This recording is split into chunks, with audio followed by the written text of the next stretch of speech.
Finally, after 15 years ay maayos na rin ang mga wiring dito sa amin.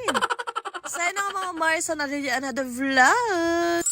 Eto na nga yung time mga Mars ko na gagawin na nga pala yung wiring dito sa aming mansyon. Ako naman mga Mars ko na napapansin nyo nga yung mga wire dito na nagkanda kalat-kalat at nagkanda buhol-buhol na. Pero eto nga mga Mars ko, dyan na nga yun magtatapos dahil kahit papano nga ay maayos na nga ang wiring dito. Sa totoo lang mga Mars ko, hindi ko rin maintindihan kung bakit nga ba ganyan ang pagkakaayos niyan. As in, sa totoo lang, parang ang nakakatakot nga ito laging pagsaksakan. Pero eto nga mga Mars ko, no more takot na dahil ayan, naayos na nga yung mga wiring dito. So kisame na lang talaga mga Mars ko, achieve na nga natin ang pag-iinarte dito sa aming mansyon. Para yun nga, nakakatuwa lamang dahil ayan, natapos na nga ang wiring dito at alam ko na nga kung saan nga ba ipaglalagay yung mga gamit namin na disaksak. Kagaya na nga lang na itong TV namin mga Mars ko, dahil okay na nga at meron na nga siyang pagsasaksakan, pinalagay ko na nga yan dito kay Jowa. So pasensya na nga pala sa kalat dyan mga Mars ko dahil hindi ko pa nga yan naaasikaso. Alam nyo naman, sobrang dami nating kaek-ekan sa buhay, kaya naman yung ibang gawain talaga ay hindi ko agad-agad natatapos. Pero wag kayong mag-alala mga Mars ko dahil ilang araw lamang ay maayos na natin yan ngayon. So ayan nga dito si Joe ay nagbubutas na nga ng pader para nga mailagay yung TV namin. Alam nyo naman mga Mars ko, meron tayong Junakis TV sleep din talaga yan at para nga maiwasan na rin ang pagsiselfone. Kaya sabi ko kay Joe, kung kaya naman ang gawin ngayon, gawin na para nga yung batang iyan ay hindi na mag-cellphone. Pero yun, ang ending nga, syempre sa TV naman tututok. Pero ayun nga at mababantayan nga namin yung mga mapapanood. So after nga yun magbutas dyan, eto nilalagay niya na nga yung pinaka-bracket nga ng TV. So for the tulong na nga ang bata dyan para nga hindi magkukulit. At eto na nga mga Mars ko, pasensya na nga kung meron kayo naririnig-rinig na patak dyan. Dahil eto na ang ulan, hindi na naman magpapaawat. Simula umaga talaga mga Mars ko, inaantay ko rin talaga na mawalan ng ulan kasi nga ayan, rinig na rinig din talaga siya sa voice over. Pero yun na nga mga Mars ko, parang mga kapitbahay din naman natin yan. Wala silang kasalanan kung naririnig sila sa voice over natin. Dahil ayan, ginusto natin to eh. Hindi naman lahat talaga ay mag-a-adjust. Wala sinasabi-sabi mo dyan. So ayan, after nga magbutas dyan ni Jowa, eto, nailagay niya na nga itong bracket dito. Kaya naman, eto na nga at excited na nga ang bata dahil mailalagay na ang TV. And syempre, pati ako excited na nga rin dahil makikita ko na nga kung ano nga ba ang magiging itsura dito kapag nailagay na nga itong TV. So, nung ginagawa pa kasi itong mansion namin mga Mars ko, ito na talaga yung part kung saan nga naisip ko ilagay itong TV namin. Actually, nung hindi pa ginawa yung mansion, ito na talaga. Gusto ko talaga dito ilagay yan. Kaso nga, medyo komplikado pa nga dahil nga dito nga ito matagas ang tubig. Pero don't worry mga Mars ko, ngayon ay okay na po yan at naisabay na nga yan sa pag-aayos dito sa mansyon. Kaya naman na yan, finally nga at nagawa ko na rin itong naiisip ko na dati pa. O siya, at hanggang dito na lang muna mga Mars ko. Yun lang.